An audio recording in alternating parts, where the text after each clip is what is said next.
So let's get started. We're going to make a white bean casserole with minced meat. Let's check out the ingredients. 1/4 kilo of lean minced meat, 1/4 kilo of boiled white beans. We don't want them to be mushy. I'll tell you what to do. 1 large onion, minced, 1 teaspoon of minced garlic, 2 cups of tomato juice, 1 tablespoon of tomato paste, and 2 large tablespoons of ghee. A pinch of sugar, Maggi, seasoning spices. This will give our casserole a unique and very delicious flavor today, along with salt and black pepper. So these are the ingredients. Let's see what's next. How to prepare. Come on, we send down the fat in the name of God, the most gracious, the most merciful.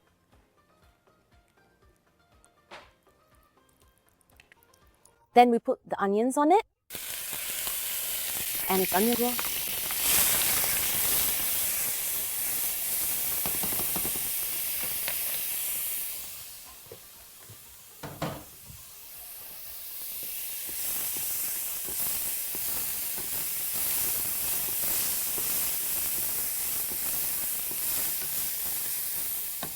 As you can see, the color of the onion has started to change and become a teal color.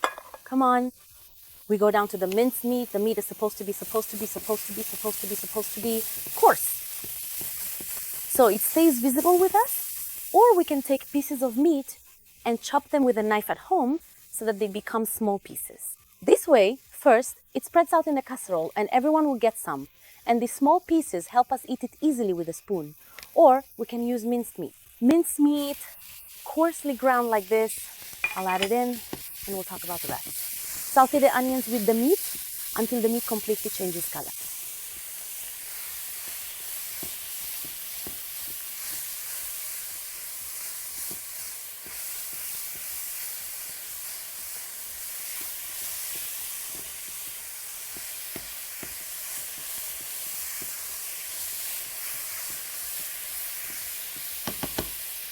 Meanwhile, after the ground meat has started to thoroughly brown and isn't releasing any water at all, which is the most important thing to observe and ensure for proper cooking, we'll then add our chosen spices. I have freshly ground black pepper here. Just give it a good thorough stir. For now, I'm only going to add this black pepper, nothing else. And we'll just stick to carefully seasoning the saute with what we have meticulously prepared. Now, please have your rich, flavorful tomato sauce readily available, as well as the smoothly pureed tomatoes, ensuring everything is perfectly at hand.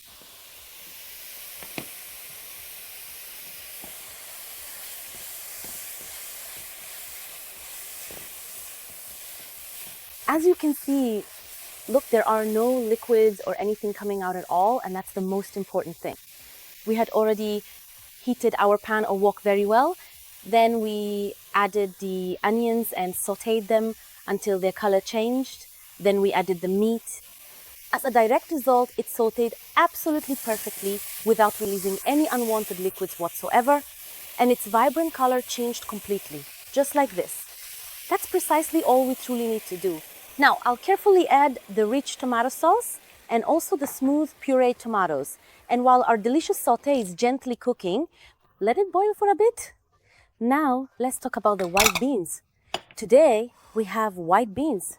And to get them just right, you need to wash them very well, of course.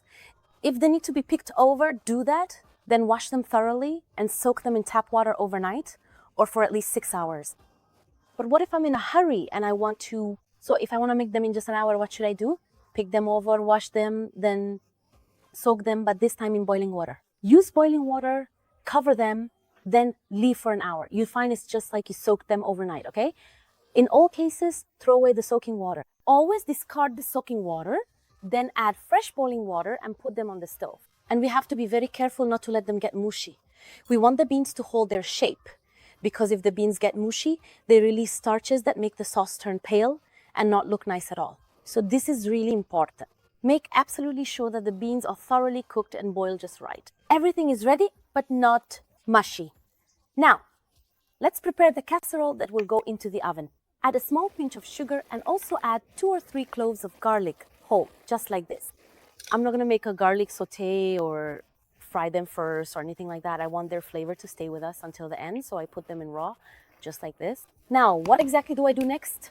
I have the rich, flavorful broth, right? I have the prepared broth, and I will carefully add some clean, fresh water, then gently pour into our large casserole dish the tender, cooked beans that, as we previously mentioned, we thoroughly boiled and properly drained. Bismillah ar-Rahman ar-Rahim.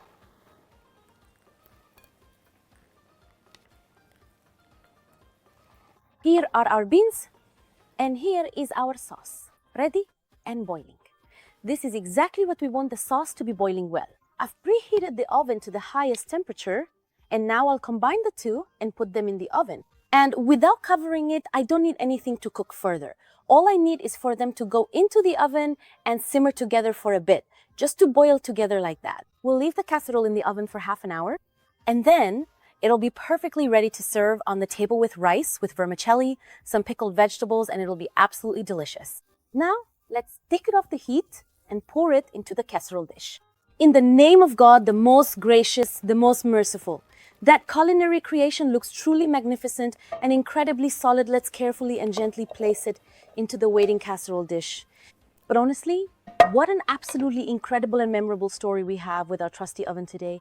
I simply cannot even begin to tell you how utterly amazing and intoxicatingly delicious it smells in here. The 2 cloves of garlic we added raw will make a huge difference in the flavor of the dish. Now let's take it straight to the oven and put it on the rack.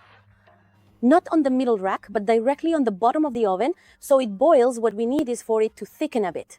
So it will stay in the oven for about half an hour on the bottom at the highest temperature.